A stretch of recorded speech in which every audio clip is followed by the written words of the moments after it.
Shalom Bapak Ibu, sahabat Galilea yang diberkati oleh Tuhan Yesus.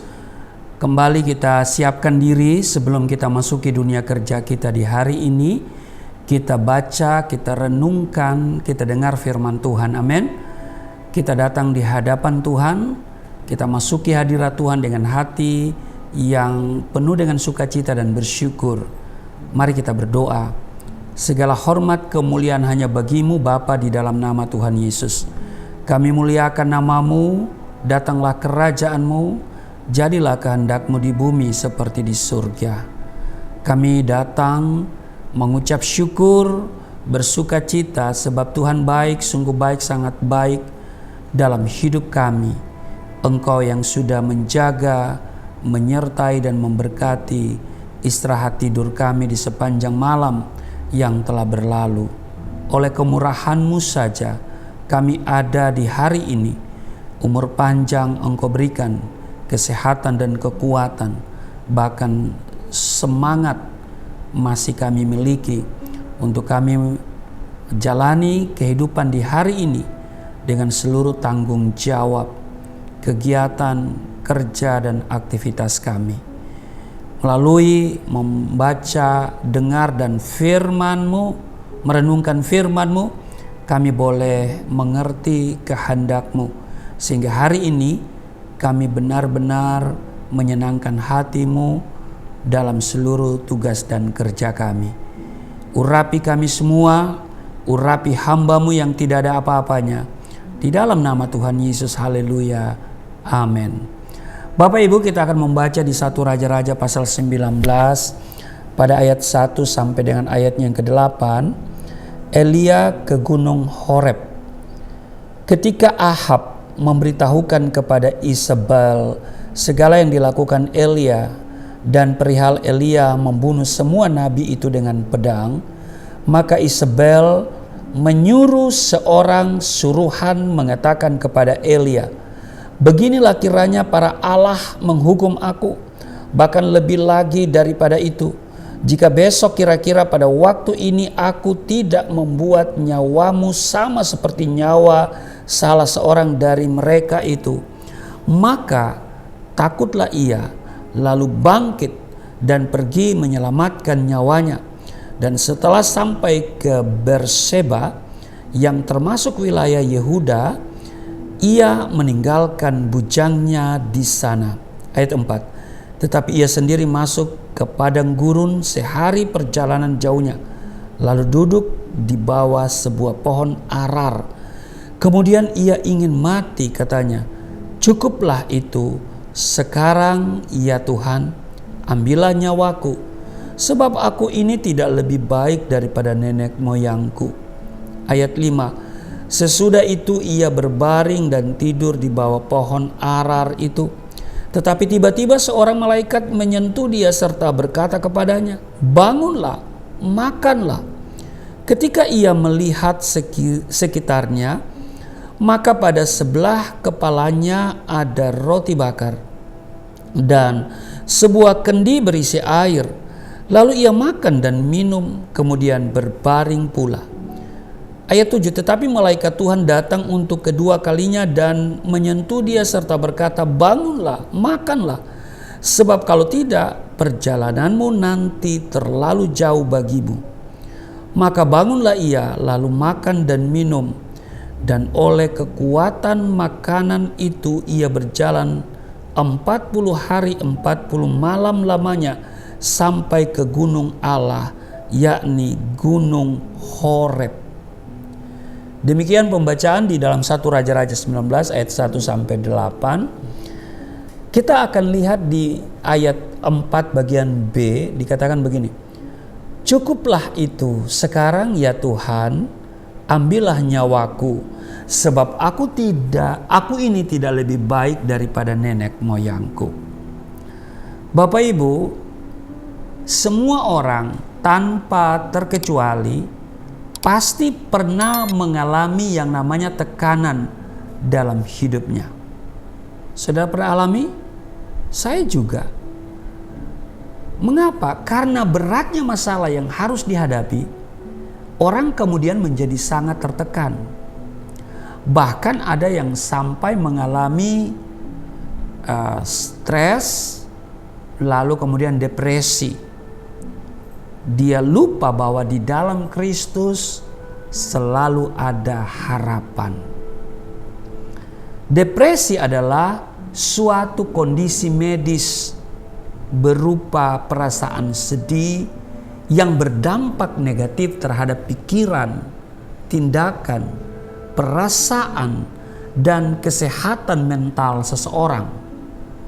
Gangguan jiwa seseorang yang ditandai dengan perasaan yang merosot seperti apa? Muram, perasaan tertekan. Itulah depresi. Biasanya orang yang mengalami depresi cenderung berpikir bahwa dirinya tidak berguna atau berharga lagi. Penuh kegagalan tanpa adanya suatu harapan baru yang memungkinkan dia bangkit kembali. Akhirnya putus asa dan selesai. Ya kan? Dia mengambil tindakan pintas menuju surga. Ya kalau menuju surga, kalau namanya bunuh diri nggak menuju surga, itu menuju maut. Ya, orang Kristen yang sungguh-sungguh pun dapat terserang penyakit ini, Bapak Ibu, penyakit depresi. Bahkan salah satu tokoh besar di Alkitab juga ada yang mengalami depresi sampai meminta mati, memilih lebih baik mati. Dialah Elia, yang bukanlah orang biasa-biasa saja loh Bapak Ibu, namun telah dipakai oleh Tuhan untuk menyatakan mujizat kepada seorang janda di Sarfat. Bahkan ia juga mampu mengalahkan nabi-nabi Baal yang berjumlah 450 orang. Luar biasa kan? Namun ketika mendengar ancaman dari seorang wanita bernama Isabel, ya kan, perempuan yang hendak membunuhnya, Elia mengalami yang namanya ketakutan yang luar biasa. Ya, sampai boleh dikategorikan depresi. Dia mau mati saja. Di ayat 3 dikatakan, dan pergi, ya kan, menyelamatkan nyawanya. Iya. Pada saat itu Elia benar-benar mengalami kelelahan fisik dan mental yang membuatnya merasa tidak berguna lagi untuk hidup. Ia putus asa, kehilangan pengharapan. Bapak Ibu, Tuhan memperhatikan dan mengerti benar apa yang Elia alami dan rasakan. Karena itu ia membuat hambanya itu beristirahat. Lalu Tuhan mengutus apa? Malaikatnya untuk melayani Elia. Di ayat 5 dikatakan, sesudah itu ia berbaring dan tidur di bawah pohon arar itu. Orang kalau lagi depresi biasanya nggak bisa tidur, betul? Tapi kalau dia bisa tidur, itu semua karena Tuhan yang membuatnya dia tidur. Setuju? Sesudah itu ia berbaring dan tidur. Biasanya kalau orang depresi, ya kan, dia berbaring nggak bisa tidur. Tapi di sini sesudah itu ia berbaring dan tidur di bawah pohon arar itu. Lalu kalimat selanjutnya, tetapi tiba-tiba seorang malaikat menyentuh dia serta berkata kepadanya, bangunlah, makanlah. Bayangkan saudara, saking enaknya dia tidur, walaupun kondisinya dalam keadaan depresi, iya kan? Sampai-sampai yang membangunkan dia adalah malaikat. Bangunlah, makanlah. Elia kemudian mendapati ada roti bakar dan sebuah kendi yang berisi air. Setelah makan, Elia berbaring lagi, iya kan? Dan saya yakin, saya membayangkan dia tidur, habis makan tidur, iya kan? Tetapi Tuhan memerintahkan dia untuk bangun dan melanjutkan perjalanannya ke Gunung Horeb dengan menempuh perjalanan selama 40 hari, 40 malam. Nah, di dalam Tuhan, dengar baik, selalu ada kekuatan dan harapan baru. Amin. Karena itu jangan pernah kita berputus asa. Jangan mudah berputus asa, kehilangan pengharapan dan kemudian depresi. Amin. Di dunia ini memang ada pergumulan, ada tekanan. Selama kita ada di planet yang bernama bumi, ada pergumulan. Tapi jangan lupa ada Tuhan. Amin. Dan Dia tidak pernah membiarkan meninggalkan kita. Amin. Dan di dalam Tuhan selalu ada pengharapan. Jangan berputus asa. Amin. Tuhan Yesus memberkati. Mari kita berdoa. Terima kasih Tuhan. Kami tahu kini bahwa di dalam Engkau ada kekuatan, ada harapan.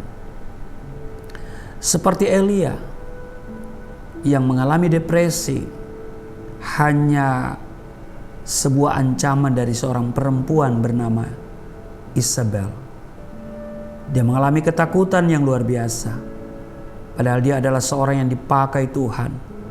Ada mujizat yang dia demonstrasikan kepada janda di Sarfat. Bahkan dia bisa dengan kekuatan dari Tuhan membunuh 450 orang nabi-nabi Baal. Hanya sebuah ancaman dari seorang perempuan bernama Isabel. Dia kemudian menjadi ketakutan dan depresi, tidak bisa tidur. Dia minta mati saja. Tetapi Tuhan membuat dia tidur dalam kondisi depresi. Terima kasih Tuhan, bahwa di dalam Engkau selalu ada kekuatan dan harapan. Apapun yang sedang kami alami saat ini, yang membuat kami stres, bahkan mungkin ada tekanan yang dialami oleh orang percaya sehingga membuat mereka depresi, tidak bisa makan, tidak bisa tidur, resah, gelisah, khawatir. Tuhan berikanlah mereka tidur yang baik, ketenangan jiwa, sehingga mereka bisa melihat hal yang positif di balik persoalan yang dihadapi. Sebab ada Tuhan yang tidak pernah membiarkan meninggalkan mereka dan kami semua. Bahwa Tuhan punya rancangan yang baik, sebab Engkau turut bekerja dalam segala sesuatu, mendatangkan kebaikan bagi setiap kami. Berkati seluruh sahabat Galilea dalam tugas kerja hari ini. Kiranya Tuhan berikan mereka berkat, perlindungan, kesehatan, kekuatan, umur panjang. Di dalam nama Tuhan Yesus, haleluya. Amin.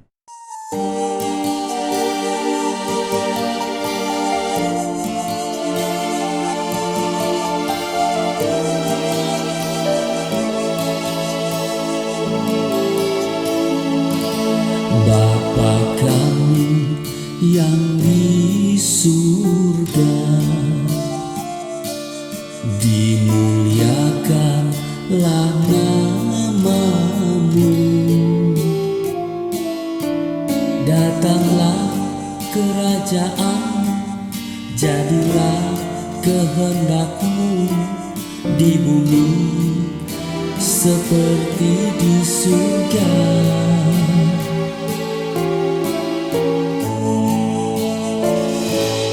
Berikanlah kepada kami makanan yang secukupnya. Ampunilah dosa kami seperti kami mengampuni orang yang bersalah pada kami.